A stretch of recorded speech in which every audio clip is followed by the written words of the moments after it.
प्रिय बच्चों, आज हम नए पाठ का श्री गणेश कर रहे हैं। सुमित्रा नंदन पंत प्रकृति के सुकुमार कवि इनको कहा गया है। छायावादी युग के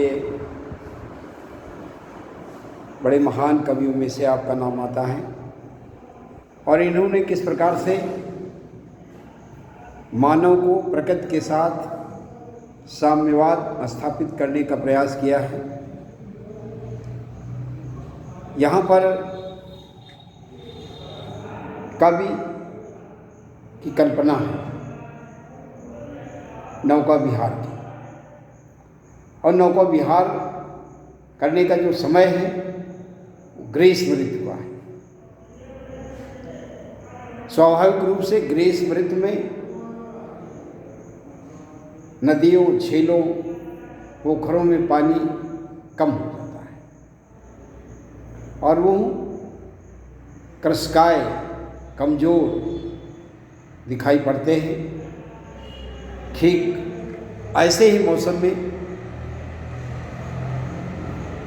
कवि का कथन है नौका विहार का कार्यक्रम, और नौका विहार कार्यक्रम के लिए निकल पड़ते हैं। समय क्या है? रात का समय। देखिए पंक्तियां। शांत स्निग्ध ज्योत्सना उज्ज्वल, शांत स्निग्ध ज्योत्सना उज्ज्वल, अपलक अनंत नीरो भूतल, सैकत सैया पर दुग्ध धवल, तन्वंगी गंगा ग्रीष्म विरल, लेकी है श्रांत क्लांत निश्चल, तापस बाला गंगा निर्मल, शशिमुख से दीपित मृदु करतल। कवि की कल्पना है कि चांदनी रात का समय है, मौसम ग्रीष्म ऋतु का है, और ऐसे समय में वो जल या जल विहार के लिए निकलते हैं। आगे आ जाएगा, मैं आपको समझने के लिए बता भी देता हूँ। गंगा नदी का दृश्य है, और गंगा नदी का दृश्य उस क्षेत्र का है जो रायबरेली से लगा हुआ एक जनपद आता है प्रतापगढ़, और प्रतापगढ़ में एक स्थान है काला कांकर। काला कांकर एक स्टेट हुआ करती थी, और उसी काला कांकर का क्षेत्र है। वहाँ का राजभवन, वहाँ की प्राकृतिक छटा आदि आदि का वर्णन कवि ने किया है। तो कब का क्या कथन है कि रात्रि में, जब चांदनी रात में हम ग्रीष्म ऋतु में निकलते हैं, तो उस समय गंगा क्या क्या स्वरूप? शांत स्निग्ध ज्योत्सना उज्ज्वल, अपलक अनंत नीरो भूतल। भूतल माने पृथ्वी। पृथ्वी पर चंद्रमा की सुंदर किरणें अपने उस प्रतिबिंब से पृथ्वी तल को अपनी किरणों के माध्यम से इस प्रकार से वह अत्यंत सुंदर, मनोहारी, मुलायम और चमकीली उस बालू के कणों के साथ दिखाई पड़ती है। शांत स्निग्ध ज्योत्सना उज्ज्वल, अपलक अनंत नीरो भूतल। मैंने बताया कि गंगा का जल विहार है, और गंगा जल विहार नाव के द्वारा हो रहा है। गंगा नदी के दोनों तटों पर रेतीली बालू है, उस बालू के कड़ों पर चंद्रमा का प्रकाश प्रतिबिंबित होकर के एक अनोखी छटा को बिखेरने का उत्क्रम कर रहा है। शांत स्निग्ध वातावरण बिल्कुल शांत है, अत्यंत सुरम्य है, और ऐसे समय में चंद्रमा की धवल किरणें उस निर्जन नीरव, नीरव का मतलब होता है जहाँ कोई नहीं है, पृथ्वी का जो भूतल, पृथ्वी का जो क्षेत्र है वहाँ पर निर्जन। ऐसे समय में कवि की कल्पना क्या कहती? शैकत सैया पर दुग्ध धवल तनगी गंगा ग्रीष्म विरल। शैकत सैया पर दुग्ध धवल। सैकत माने बालू को कहा गया है, सैया जो लेटने का एक स्थान है। तो कवि की ये कल्पना है कि मानो उस पलवर क्षेत्र में गंगा जी मानो विश्राम की सैया पर, माने बालू रूपी सैया पर गंगा जी स्वयं विश्राम करने के लिए अत्यंत दुबली पतली इसलिए कहा गया है कि ग्रीष्म ऋतु में गंगा की धारा या नदियों की धारा पतली हो जाती है। तो ग्रीष्म ऋतु में गंगा की दुबली पतली संकीर्ण धारा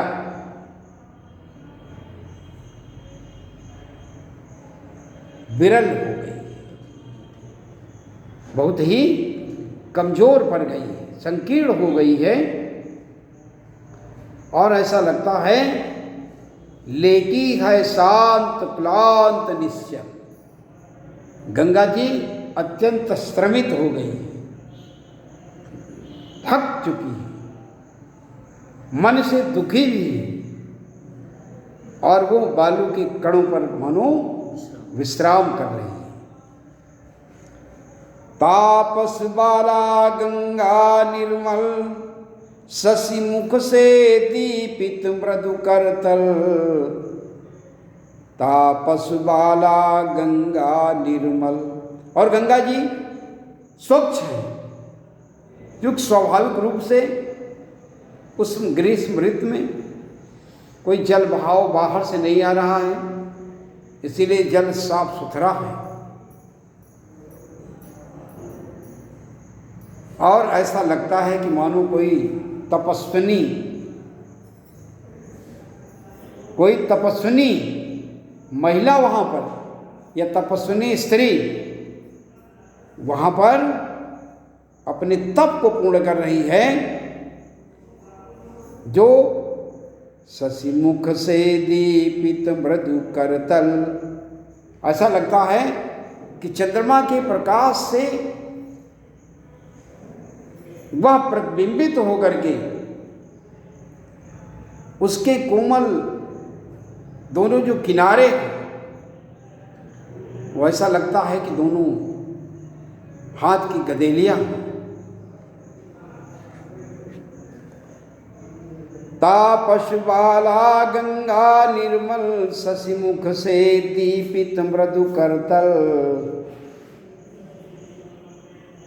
लहरे उर पर कोमल कुंतल। और उस चांदनी रात में मंद मंद गति से गंगा का जो जल बह रहा है, उस चलती हुई नाव से जो तरंगे उठती हैं, लहरें उठती हैं, वह लहरें कवि को कैसे दृष्टिगोचर हो रही है? जहाँ पर लहरें उठती हैं, उसके दूसरे छोर पर जल का रंग काला दिखाई पड़ता है।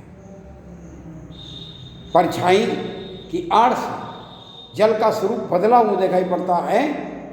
तो ऐसा लगता हुआ कि स्वयं गंगा जी एक स्त्री की भांति लेटी हुई शर्मित हैं और उनके उस शरीर पर ये जो लहरें जो दिखाई पड़ रही हैं वह काले बालों के समान, कुंतल शब्द आया है, कुंतल माने केस होता है, कि वो जो केस हैं काले रंग के जो केस हैं मानो गंगा जी के हृदय में वो लहरा रहे हैं। तापस बाला गंगा निर्मल ससमुख से दीपित मृदु करतल लहरे उर पर कोमल कुंतल। उर माने हृदय और कुंतल माने बाल केस। गोरे अंगों पर सिहर सिहर लहराता तार तरल सुंदर। अब यहाँ पर गंगा जी का जो रंग है बड़ा साफ सुथरा है, स्वच्छ है। जिस प्रकार से उस तपस्विनी का रंग तो गोरा है लेकिन उसके केस काले हैं, ठीक उसी प्रकार से साम्यवाद स्थापित करते हुए कहा कि मानो गंगा जी स्वच्छ है, धवल है, लेकिन लहरों के कारण, उसमें तरंगों के उठने के कारण दूसरे छोर पर जो उस जल का जो स्वरूप है वह काले बालों के समान दिखाई पड़ता है। गोरे अंगों पर सिहर सिहर लहराता तार तरल सुंदर। और वही लहरें अत्यंत सुंदरता को दीप्तिमान कर रही हैं।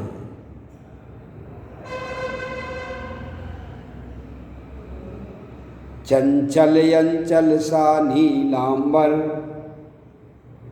चंचल अंचल सा नीलांबर, साड़ी की सिकुड़न सी जिस पर शशिकी रेशमी विभा से भर। देखो यहाँ आया चंचल अंचल सा नीलांबर। नीलांबर किसको कहा गया है? आकाश को कहा गया है, गगन मंडल को कहा गया है।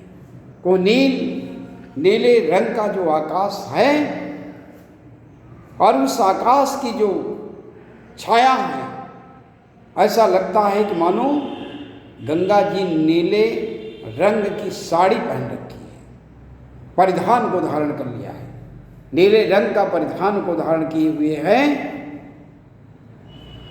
और उस पहने हुए परिधान का जो अंचल है, छोर है, वह लहराता है।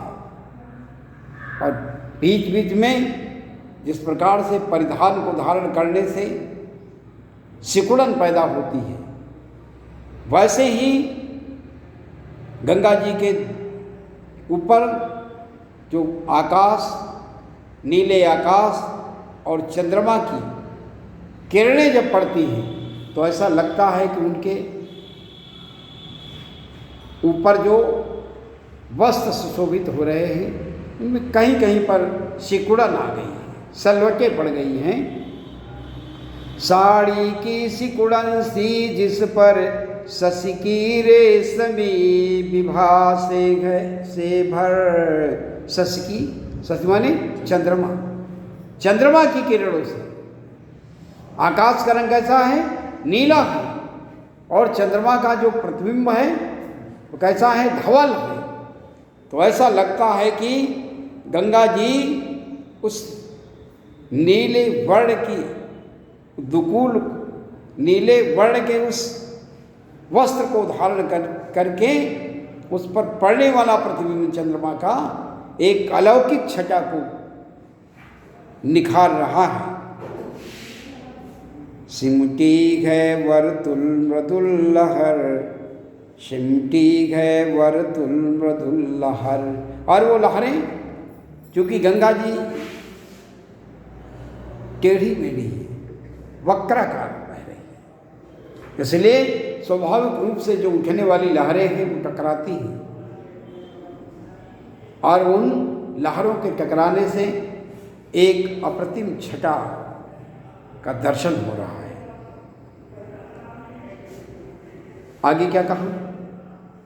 चांदनी रात का प्रथम प्रहर, हम चले नाव लेकर शतवर। ये जो ऊपर वाला छंद आया है इसमें तो गंगा जी के तट, बालू, जल, लहरें, चंद्रमा, आकाश का वर्णन आया है। और यही सब पूरे पाठ में आएगा। आगे देखिएगा, समय मैंने बताया रात का है। चांदनी रात का प्रथम प्रहर, कुल कितने पहर होते हैं? 8 पहर होते हैं। पहर कितने होते हैं? 8। क्योंकि सूरदास जी के अनुसार कृष्ण ने कहा था माँ यशोदा से, क्या? 4 पहर बंसी बट भटक्यो, सांझ परे घर आयो। 4 पहर दिन के हो गए और 4 रात के हो गए, दोनों मिला के 8 पहर हुए। और वो रात का जो कौन सा प्रहर है? प्रथम प्रहर है, पहला है। पहले प्रहर की बात हो रही है। चांदनी रात का प्रथम प्रहर, हम चले नाव लेकर शतवर। चांदनी रात का जो पहला प्रथम चरण है, और उस प्रथम चरण में मानो कवि कह रहा है, हम नाविक के साथ नाव लेकर के शीघ्रता के साथ, सत्वर, सत्वर माने होता शीघ्रता, शीघ्रता के साथ निकल पड़े। सिकता की सस्मित सीपी पर, मोती की ज्योत्सना रही विचर। सिकता की सस्मित सीपी पर, सिकता माने बालू, और उस बालू में क्या है? सिकता की सस्मित सीपी पर, मोती की ज्योत्सना रही विचर। सीपी कहा गया है नदियों में पाए जाने वाले एक ये भी जीव है। सीपी, शंख, घोंघा उनकी एक प्रजाति है। जंतु विज्ञान के अंतर्गत इनका भी नाम आता है। तो सीपी, उसको गांव की भाषा में सूती कहा गया है। और जिस समय चम्मच का युग नहीं था, उस समय उस सीपी से घी परोसने का काम होता था, मक्खन खाने का काम होता था, मलाई खाने का काम होता था। वही सीपी, वही कहा सिकता की सीमित सीपी पर, मोती की ज्योत्सना रही विचर। और उस सीपी के ऊपर जब चंद्रमा की किरणें पड़ती हैं तो ऐसा लगता है कि मोती की छटा है, मोतियों की छट चमक आ रही है। और ऐसे समय में लो पाले चढ़ी उठा लंगर। देखिए, एक लंगर शब्द आया, एक पाले आया है। पाले जो है नाव में लगाई जाती थी,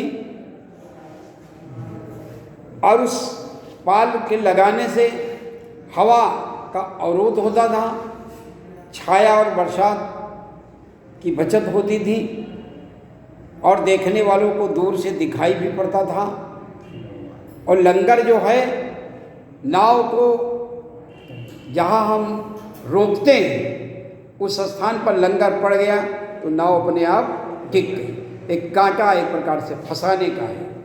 तो वही कह रहा है, लो पाले चढ़ी उठा लंगर। लंगर जब उठेगा तभी नाव आगे चलेगी। और पाल ऊपर चढ़ा दिया, पाल अभी तक नीचे था, अब पाल को ऊपर चढ़ाया। लो पाले चढ़ी उठा लंगर, मृदु मंद मंद मंथर मंथर, लघु तरणी हंसिनी सी सुंदर। देखिए, धीरे धीरे मंद मंद गति से वह लघु तरणी, लघु तरणी माने होता है, तरणी नाव को कहा गया है, और तरुणी स्त्री को कहा गया है, इसलिए गोस्वामी तुलसीदास जी ने कहा, उन्होंने तरणी का प्रयोग किया था उस समय भी। तरण्यु मुनि घरण्यु हो जाई, बाट परे मोरी नाव उड़ाई। पार उतारने का काम करती है, तारने का काम करती है, इसलिए इसका तरणी नाम रखा गया है। और एक नाम आया तरुणी, तरुणी स्त्री को कहा गया है, युवा स्त्री को। तो इसीलिए कहा मृदु मंद मंद मंथर मंथर लघु तरणि हंसिनी सी सुंदर। जैसे हंसिनी धीरे धीरे करके वो आगे को बढ़ रही है, क्योंकि जो पाल खींचे हुए हैं, उठे हुए हैं, इससे लग रहा है हंस आगे को बढ़ रहा है, तैर रहा है। और एक बात क्या कहा, तिर रही खोल पालों के पर निश्चल झल के सुचि दर्पण पर बिंबित हो रजत पुलिन निर्भर। और ऐसा लग रहा था कि वो सुंदर दर्पण है, सुचि माने होता है पवित्र, और दर्पण कहाँ है, उस जल रूपी दर्पण में वह नाव पालों के साथ धीरे धीरे आगे बढ़ रही है, जो रजत पुलित एक चांदी